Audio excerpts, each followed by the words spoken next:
दोस्तों, हम रूड लोगों को कभी भी हमेशा के लिए अवॉइड नहीं कर सकते। ये हमारी सोसाइटी में हर जगह है, हमारी सोसाइटी का हिस्सा है। कभी ना कभी आपका इनसे सामना जरूर होगा और होता रहेगा। अहम बात यह नहीं कि उनका आपसे सामना ना हो, अहम बात यह है कि आपने उनको डील कैसे करना है, उनकी बात को रिएक्ट कैसे करना है। अगर कोई अपने रूड बिहेवियर से आपकी इंसल्ट करता है, आपकी इंसल्ट करने की कोशिश करता है, तो आपने रिस्पॉन्ड कैसे करना है। दोस्तों, बाज लोग इसलिए दूसरों की इंसल्ट करते हैं कि वो दूसरों की इंसल्ट करके खुद को बेहतर महसूस करते हैं। उनके अपने अंदर बहुत कमजोरियां होती हैं, वो नेगेटिव पीपल होते हैं, अपनी कमजोरियों पर फोकस नहीं करते, वो बस दूसरों को नीचा दिखाकर खुश रहते हैं। या ऐसे लोग जो आपसे जेलस होते हैं, आपके काम से, आपकी कामयाबियों से, वो भी आपको नीचा दिखाने के लिए मौका की तलाश में रहते हैं।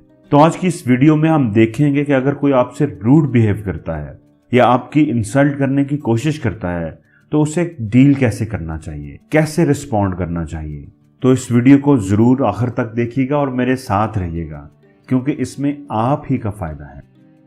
लेकिन दोस्तों, आगे बढ़ने से पहले अगर आप इस चैनल पर नए हैं तो प्लीज इस चैनल को सब्सक्राइब जरूर कर लें और बेल आइकन पर जरूर क्लिक करें, ताकि नई आने वाली वीडियोस की नोटिफिकेशन आपको आसानी से मिल सके। जब भी कोई हमारी इंसल्ट करे तो हमारा जो बड़ा कॉमन रिएक्शन होता है वो होता है एंगर।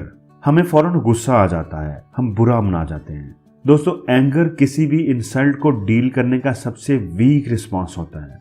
गुस्सा आने का मतलब होता है कि हम उस इंसल्ट को कबूल कर रहे होते हैं, उसे फील कर रहे होते हैं, और यही इंसल्ट करने वाले का मकसद होता है।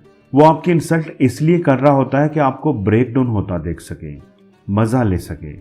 इसलिए जो इंसल्ट होने से डरता है, लोग उसी की इंसल्ट करते हैं, क्योंकि उसकी इंसल्ट करने में लोगों को मजा आता है। दोस्तों, इंसल्ट को रिएक्ट करने से कहीं बेहतर होता है इंसल्ट को रिस्पॉन्ड करना। इसलिए अगर कोई आपकी इंसल्ट करने की कोशिश करता है तो सबसे पहला काम आपने ये करना है कि काम रहना है, पुरस्कून रहना है, अपने आप को कंपोज रखना है, फौरी तौर पर रिस्पॉन्ड नहीं करना, ऐसे जैसे कुछ हुआ ही नहीं, ताकि आप उसकी बात को अच्छे तरीके से रिप्लाई करने के लिए अपने आप को तैयार कर सकें। दोस्तों, आपने गुस्सा नहीं किया, अपने आप को पुरस्कून रखा, अच्छा किया। अब आपने इंसल्ट को रिस्पॉन्ड करना है। तो किसी भी इंसल्ट को रिस्पॉन्ड करने का सबसे बेस्ट वे ये है कि आप मजाक के रंग में रिप्लाई करें। अगर आपका सेंस ऑफ ह्यूमर अच्छा है तो इंसल्ट को डील करने का इससे बेहतर तरीका कोई हो ही नहीं सकता। इससे अगले बंदे की बात का असर भी ज़ाहिर हो जाता है और माहौल की टेंशन भी कम हो जाती है। अगर कोई आपका मजाक उड़ाता है, आपकी इंसल्ट करता है या आप पर तंज करता है, तो बजाय गुस्सा करने के, नाराजगी का इजहार करने के, अपने आप को पुरस्कून रखते हुए बड़े ही पोलाइट और नाइस अंदाज में अगले बंदे को मीठी मीठी सुना दें, बात को उसी पर पलट दें, बात को सीरियस ना होने दें। उसे जवाब भी मिल जाएगा और उसकी बात का असर भी ज़ाहिर हो जाएगा। जैसे किसी पार्टी या फंक्शन में अगर कोई आपके लिबास या मेकअप का मजाक उड़ाता है, आप पर तंज करता है, तो बजाय गुस्सा करने के मुस्कुराते हुए से कहें कि जनाब, ड्रेसिंग करने की सेंस तो हमने आपसे ही सीखनी है, इसलिए पहले आप जल्दी से सीख लें ताकि हमारा भी कुछ भला हो जाए। लेकिन दोस्तों, अहम चीज़ ये है कि बात करने का अंदाज बिल्कुल नेचुरल होना चाहिए। आपकी आवाज़ नॉर्मल हो, ज़्यादा ऊंची ना हो, अगले बंदे को बिल्कुल फील ना हो कि उसकी बात का आप पर कोई असर हुआ है। लेकिन अगर आपका सेंस ऑफ ह्यूमर ज़्यादा अच्छा नहीं है तो फिर इंसल्ट को रिस्पॉन्ड करने का बेहतरीन तरीका ये है कि आप इंसल्ट को इग्नोर कर दें, वक्ती तौर पर ही सही, लेकिन उसे मुकम्मल तौर पर नज़रअंदाज कर दें। हमारे जहन में फ़ौरन ये सवाल आता है कि भाई, उसे क्यों नज़रअंदाज करूं, उसे करारा सा जवाब क्यों ना दूं। तो दोस्तों, याद रखें, अगर आपने इंसल्ट करने की कोशिश करने वाले को ये रियलाइज़ करवा दिया कि उसकी बात का आप पर कोई असर ही नहीं हुआ, तो ये आपकी जीत है और उसकी हार। इसलिए अगर आपसे कोई उल्टी सीधी बात करता है तो उसे इग्नोर कर देना उसे एक सख्त जवाब देने के बराबर होता है। आप ऐसे बिहेव करके कि जैसे आपने उसकी बात को सुना ही नहीं, उसे रियलाइज़ करवा रहे होते हैं कि आपकी नज़र में उसकी और उसकी फजूल बात की कोई अहमियत नहीं।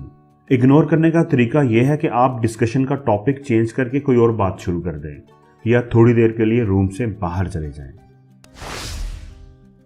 अगर कोई आपकी इंसल्ट करता है और आपको उसकी बात का बुरा लगता है, तो जैसे हमने पहले बात की कि आपने फौरी रिएक्ट बिल्कुल नहीं करना। आपने बिल्कुल ही कूल और काम रहना है, अपना कंट्रोल अपने ही हाथ में रखना है। लेकिन बाद में अपने आप को कंपोज कर चुकने के बाद आपने अगले बंदे के साथ अपनी फीलिंग्स को ज़रूर एक्सप्रेस करना है। आपने बड़े ही मुनासिब अंदाज में उसे बताना है, रियलाइज़ करवाना है कि उसकी बात आपको अच्छी नहीं लगी, उसको ऐसा नहीं कहना चाहिए था, और ये कि ये बात उसके और आपके बीच मौजूद रिलेशन पर कितना असरअंदाज हो सकती है। आप उसको कॉन्सिक्वेंसेस ज़रूर बताएं। दोस्तों, इंसल्ट एक नेगेटिव बिहेवियर है। अगर आपको किसी ऐसी सिचुएशन को फेस करना पड़ता है तो आप कोशिश करें कि उस सिचुएशन से निकलने के बाद फौरी तौर पर कोई ऐसा काम करें जिससे आप अच्छा और कंफर्टेबल फील कर सकें, जिस काम को करके आप खुशी महसूस करें, ताकि आपके जहन से उस नेगेटिव बिहेवियर का इम्पैक्ट ख़त्म हो जाए। आप वॉक पर चले जाएं, दोस्तों या फैमिली के साथ कोई एक्टिविटी प्लान कर लें, काम में किसी की हेल्प कर दें। ये चीज़ आपको रिलैक्स करेगी, आपके अंदर एक पॉजिटिव एनर्जी पैदा करेगी जो उस नेगेटिव बिहेवियर के इम्पैक्ट को ख़त्म कर देगी। तो दोस्तों, आपको ये वीडियो कैसी लगी कमेंट्स में ज़रूर बताइएगा, और अगर अच्छी लगी है तो प्लीज़ इस वीडियो को लाइक ज़रूर करें और शेयर भी करें ताकि ये अच्छी बात आपके दोस्तों तक भी पहुंच सके।